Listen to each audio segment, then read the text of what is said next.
Sa mga oras ng lungkot at pag-aalinlangan, may mga sandali kung saan tila walang ibang makakaramay kundi ang mga yakap ng isang minamahal.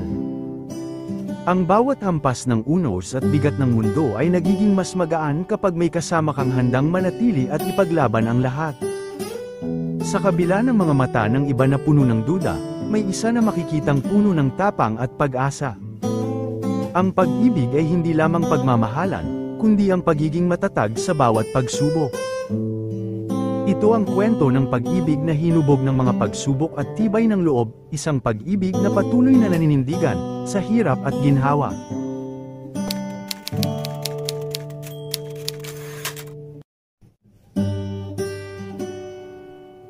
Tahana, mahal ko. Alam kong mabigat ang pasan mo ngayon. Parang mundo'y nagbago sa isang iglap. May mga responsibilidad na di natin inaasahan. Mga pangarap na tila nalunod sa ingay ng realidad. Pero tahana, mahal ko. Oo, hindi tayo sang-ayon ng mundo. Mga magulang, mga kaibigan. Tila lahat sila'y tumalikod. Nag-iwan ng mga salitang masakit.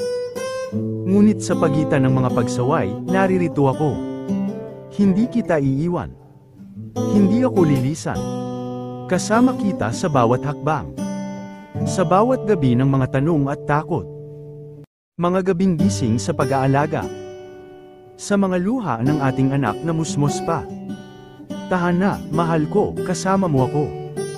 Tayo ang gabay sa kanyang paglaki. Tayo ang magiging kanyang liwanag sa dilim. Hindi man madali, pero pangako. Sabay nating haharapin ang bawat unos. Puno ng pagdududa ang mga mata ng iba. Ngunit sa mga mata mo, nakikita ko ang tapang. Ang pagmamahal, ang paninindigan. Kaya't kapit lang, mahal ko. Saan man tayo dalhin ng tadhana. Kasama mo ako, sabay nating ipaglalaban.